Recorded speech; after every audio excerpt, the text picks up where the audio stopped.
हमारे प्रिय भाई बहनों को यीशु मसीह के नाम से नमस्कार, अभिनंदन। और आज के दिन के बाइबल वचन के वाचन के लिए आप सबों को प्रेम से स्वागत करें। चलिए पढ़ेंगे। प्यारे पिता परमेश्वर, जैसे बाइबल कहती है, तेरा वचन मेरे मार्ग के लिए दिया है और मेरे पैरों के लिए उजाला है।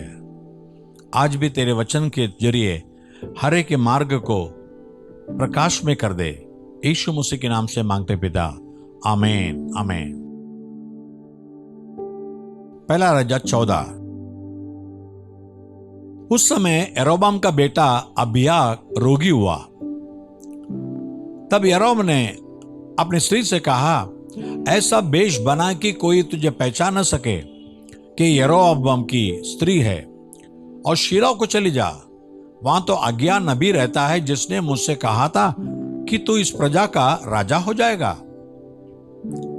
उसके पास तू 10 रोटी और पपड़ियां और एक कुप्पी मधु लिए हुए जा, और वह तुझे बताएगा कि लड़के को क्या होगा। यरोबाम की स्त्री ने वैसा ही किया और चलकर शीलो को पहुंची और अगिय्या के घर पर आई। अगिय्या को तो कुछ सूझ न पड़ता था, क्योंकि बुढ़ापे के कारण उसकी आंखें धुंधली पड़ गई थी। और यहोवा ने अगिय्या से कहा, सुन, यरोबाम की स्त्री तुझसे अपने बेटे के विषय में जो रोगी है कुछ पूछने को आती है, तो उससे ये बातें कहना, वह तो आकर अपने को दूसरी औरत बनाएगी। जब अगिय्या ने द्वार में आते हुए उसके पांव की आहट सुनी, तब कहा, ये यारोबाम की स्त्री भीतर आ, तो अपने को क्यों दूसरी स्त्री बनाती है? मुझे तेरे लिए भारी संदेशा मिला है। तो जाकर यारोबाम से कह कि इज़राइल का परमेश्वर यहोवा तुझसे यूं कहता है कि मैंने तो तुझको प्रजा में से बढ़ाकर अपनी प्रजा इज़राइल पर प्रदान किया, और दाऊद के घराने से राज्य छीन कर तुझको दिया, और तो तू मेरे दास दाऊद के समान न हुआ, जो मेरी आज्ञाओं को मानता और अपने पूर्ण मन से मेरे पीछे पीछे चलता और केवल वही करता जो मेरी दृष्टि में ठीक है। तूने उन सबों से बढ़कर जो तुझसे पहले थे बुराई की है, और जाकर पराये देवता की उपासना की और मूर्तें ढालकर बनाई, जिससे मुझे क्रोधित कर दिया और मुझे तो पीठ के पीछे फेंक दिया है। इस कारण मैं यारोबाम के घराने पर विपत्ति डालूंगा, वरन मैं यारोबाम के कुल में से हर एक लड़के को और क्या बंधुए क्या स्वाधीन इज़राइल के मध्य हर एक रहने वालों को भी नष्ट कर डालूंगा। और जैसा कोई गोबर को तब तक उठाता रहता है जब तक वह सब उठा नहीं लिया जाता, वैसे ही मैं यारोबाम के घराने की सफाई कर दूंगा। यारोबाम के घराने का जो कोई नगर में मर जाए उसको कुत्ते खाएंगे, और जो मैदान में मरे उसको आकाश के पड़ी खाएंगे, क्योंकि यहोवा ने यह कहा है। इसलिए तो उठ और अपने घर जा, और नगर के भीतर तेरे पांव पड़ते ही वह बालक मर जाएगा। उसे तो समस्त इज़राइली छाती पीटकर मिट्टी देंगे। यारोबाम के संतानों में से केवल उसी को खबर मिलेगी, क्योंकि यारोबाम के घराने में से उसी में कुछ पाया जाता है जो यहोवा इज़राइल के प्रभु की दृष्टि में भला है। फिर यहोवा इज़राइल के लिए एक ऐसा राजा खड़ा करेगा जो उसी दिन यारोबाम के घराने को नाश कर डालेगा। परंतु कब? यह अभी होगा, क्योंकि यहोवा इज़राइल को ऐसा मारेगा जैसे जल की धारा से नरकट हिलाया जाता है, और वह उनको इस अच्छी भूमि से जो उसने उनके पुरखाओं को दी थी उखाड़ कर महानद के पार तितर पितर करेगा, क्योंकि उन्होंने अशेरा नाम मूर्तें अपने लिए बनाकर यहोवा को क्रोध दिलाया है। और उन पापों के कारण जो यरोबाम ने किए और इज़राइल से कराए थे, यहोवा इज़राइल को त्याग देगा। तब यारोबाम की स्त्री विदा होकर चली और तिर्जा को आई, और वह भवन की टेवड़ी पर जैसे ही पहुंची कि वह बालक मर गया। तब यहोवा के वचन के अनुसार जो उसने अपने दास अगिय्याह नबी से कहलाया था, समस्त इज़राइल ने उसको मिट्टी देकर उसके लिए शोक मनाया।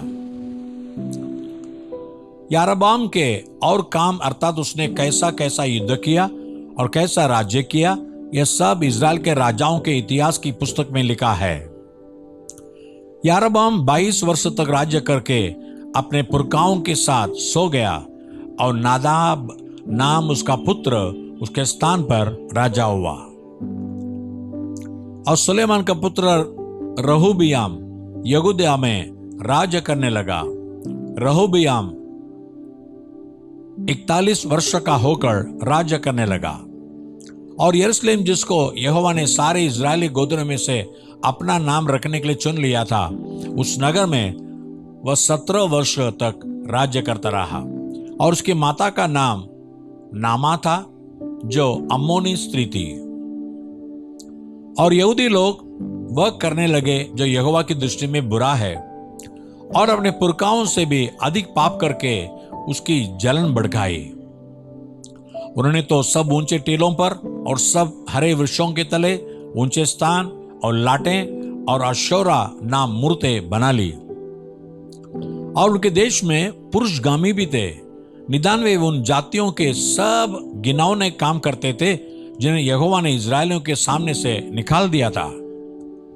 राजा रहूबियाम के 5वें वर्ष में मिस्र का राजा शीशक यरूशलेम पर चढ़ाई करके यहोवा के भवन की अनमोल वस्तुएं और राजभवन की अनमोल वस्तुएं सब की सब उठा ले गया, और सोने की जो डालें सुलेमान ने बनाई थी सबको वह ले गया। इसलिए राजा रहूबियाम ने उसके बदले पीतल की डालें बनवाई और उन्हें पहरुओं के प्रधानों के हाथ सौंप दिया, जो राजभवन के द्वार की रखवाली करते थे। और जब जब राजा यहोवा के भवन में जाता था, तब तब पहरुए उन्हें उठा ले चलते, फिर अपने कोठरी में लौटा कर रख देते थे। रहूबियाम के और सब काम जो उसने किए, वह क्या यहूदा के राजाओं के इतिहास की पुस्तक में नहीं लिखे हैं? रहूबियाम और यरोबाम में तो सदा लड़ाई होती रही। और रहूबियाम, जिसकी माता नामा नाम एक अम्मोनी थी, अपने पुरखाओं के साथ सो गया, और उन्हीं के पास दाऊदपुर में उसको मिट्टी दी गई, और उसका पुत्र अबियाम उसके स्थान पर राज्य करने लगा। आज प्रकाशित वाक्य 17 अध्याय में जाने वाले हैं। और जिन 7 स्वर्गदूतों के पास वे 7 कटोरे थे, उनमें से एक ने जाकर मुझसे यह कहा कि इधर आ, मैं तुझे उस बड़ी वेश्या का दंड दिखाऊं जो बहुत से पानियों पर बैठी है, जिसके साथ पृथ्वी के राजाओं ने व्यभिचार किया, और पृथ्वी के रहने वाले उसके व्यभिचार की मदिरा से मतवाले हो गए थे। तब वह मुझे आत्मा में जंगल को ले गया, और मैंने खिरिमजी रंग के पशु पर, जो निंदा के नामों से छिपा हुआ था और जिसके 7 सिर और 10 सींग थे, एक स्त्री को बैठे हुए देखा। यह स्त्री बैंजनी और खिरिमजी कपड़े पहनी थी, और सोने और बहुमोल मणियों और मोतियों से सजी हुई थी, और उसके हाथ में एक सोने का कटोरा था जो घृणित वस्तुओं से और उसके व्यभिचार की अशुद्ध वस्तुओं से भरा हुआ था। और उसके माथे पर यह नाम लिखा था, भेद, बड़ा बाबुल, पृथ्वी की वेश्याओं और घृणित वस्तुओं की माथा। और मैंने उस स्त्री को पवित्र लोगों के लहू और यीशु के गवाह के लहू पीने से मतवाली देखा, और उसे देखकर मैं चकित हो गया। उस स्वर्गदूत ने मुझसे कहा, तो क्यों चकित हुआ? मैं स्त्री और उस पशु का जिस पर वह सवार है और जिसके 7 सिर और 10 सींग है, तुझे भेद बताता हूं। जो पशु तूने देखा है वह यह पहले तो था, पर अब नहीं है, और अथाह कुंड से निकलकर विनाश में पड़ेगा। और पृथ्वी के रहने वाले जिनके नाम जगत की उत्पत्ति के समय से जीवन की पुस्तक में लिखे नहीं गए, इस पशु की ये दशा देकर कि पहले था और अब नहीं और फिर आ जाएगा, अचंभा करेंगे। उस बुद्धि के लिए जिसमें ज्ञान है यही अवसर है। वे सातों सिर 7 पहाड़ है जिन पर वह स्त्री बैठी है, और वे 7 राजा भी हैं। 5 तो हो चुके हैं और एक अभी है, और एक अब तक आया नहीं, और जब आएगा तो कुछ समय तक उसका रहना भी अवश्य है। पर जो पशु पहले था अब और अब नहीं, वह आप 8वां है और 7 में से उत्पन्न हुआ और विनाश में पड़ेगा। और जो 10 सिंह तूने देखे वे 10 राजा हैं जिन्होंने अब तक राज्य नहीं पाया, पर उस पशु के साथ घड़ी भर के लिए राजाओं का सा अधिकार पाएंगे। ये सब एक मन होंगे और वे अपने अपने सामर्थ्य और अधिकार उस पशु को देंगे। ये मेमने से लड़ेंगे और मेमना उन पर जय पाएगा, क्योंकि वह प्रभुओं का प्रभु और राजाओं का राजा है। और जो बुलाए गए और चुने गए और विश्वासी उसके साथ हैं, वे भी जय पाएंगे। फिर उसने मुझसे कहा कि जो पानी तूने देखे जिन पर वेश्या बैठी है, वे लोग और भीड़ और जातियां और भाषा हैं। और जो 10 सिंह तूने देखे वे और पशु उस वेश्या से बैर रखेंगे और उसे लाचार और नंगी कर देंगे, और उसका मांस खा जाएंगे और उसे आग में जला देंगे। क्योंकि परमेश्वर उनके मन में यह डालेगा कि वे उसकी मनसा पूरी करें, और जब तक परमेश्वर के वचन पूरे न होले तब तक एक मन होकर अपना अपना राज्य पशु को दे दें। और वह स्त्री जिसे तूने देखा है वह बड़ा नगर है जो पृथ्वी के राजाओं पर राज्य करता है। मार्क 5वां अध्याय 1 से 20 तक। और वे झील के पार गिरोसनियों के देश में पहुंचे, और जब वो नाव पर से उतरा तो तुरंत एक मनुष्य जिसमें अशुद्ध आत्मा थी कब्रों से निकलकर उसे मिला। वह कब्रों में रहा करता था और कोई उसे साकलों से भी न बांध सकता था, क्योंकि वह बार बार बेड़ियों और साकलों से बांधा गया था। पर उसने साकलों को तोड़ दिया और बेड़ियों के टुकड़े टुकड़े कर दिए थे, और कोई उससे वंश में नहीं कर सकता था। वह लगातार रात दिन कब्रों और पहाड़ों में चिल्लाता और अपने को पत्थरों से घायल करता था। वह यीशु को दूरी से देखकर दौड़ा और उसे प्रणाम किया और ऊंचे शब्द से चिल्लाकर कहा, हे यीशु, परम प्रधान परमेश्वर के पुत्र, मुझे तुझसे क्या काम? मैं तुझे परमेश्वर की शपथ देता हूं कि मुझे पीड़ा न दे। क्योंकि उसने उसे कहा था, ये अशुद्ध आत्मा इस मनुष्य में से निकल जा। उसने उससे पूछा, तेरा नाम क्या है? उसने उससे कहा, मेरा नाम सेना है, क्योंकि हम बहुत है। और उसने उससे बहुत विनती की, हमें इस देश से बाहर न भेज। वहां पहाड़ पर सूअरों का एक बड़ा झुंड चर रहा था, और उन्हें उससे विनती करके कहा कि हमें उन सूअरों में भेज दे कि हम उनके भीतर जाएं।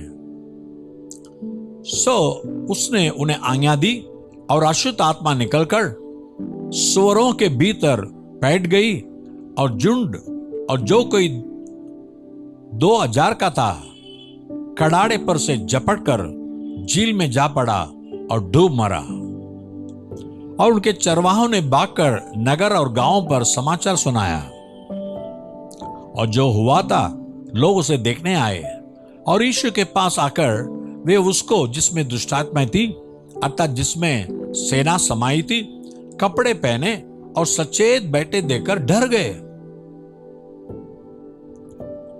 और देखने वाले ने उसका, जिसमें दुष्टात्मा थी और सूअरों का पूरा हाल उनको कह सुनाया और वे उससे विनती करके कहने लगे कि हमारे सिवानों से चला जा। और जब वह नाव पर चढ़ने लगा तो वह जिसमें पहले दुष्टात्माएं थी उससे विनती करने लगा कि मुझे अपने साथ रहने दे। पर तो उसने उसे आज्ञा न दी और उसे कहा, अपने घर जाकर अपने लोगों को बता कि तुझ पर दया करके प्रभु ने तेरे लिए कैसे बड़े काम किए हैं। वह जाकर तिकोपुलिस में इस बात का प्रचार करने लगा कि यीशु ने मेरे लिए कैसे बड़े काम किए और सब अचंभा करते थे। यह देखिए, एक तो यीशु मसीह ने अशुद्ध आत्मा को उस मनुष्य से निकालकर उसे उसके जीवन में आराम दिया, और दूसरा वही मनुष्य जो कब्रों में रहता था यीशु के पैरों तले बैठकर यीशु का वचन सुन रहा है। आपके जीवन में भी यह अशुद्ध आत्माएं, शैतान कई बुरे काम करने के लिए आपको उत्तेजन देंगे, उनको जगह नहीं देना। लेकिन यीशु मसीह शैतान के कामों को नाश करने के लिए आया। शैतान के कामों को नाश करेगा और आपके जीवन में ये वचन के आशीष को लाएगा।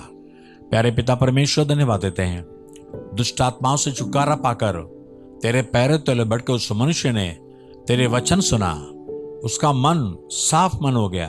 वैसे आज वचन सुनने से हर एक के मन को साफ कर दे, जीवन में आशीष ला दे और विश्वास में उनको दृढ़ कर। यीशु मसीह के नाम से मांगते हैं पिता, आमीन आमीन।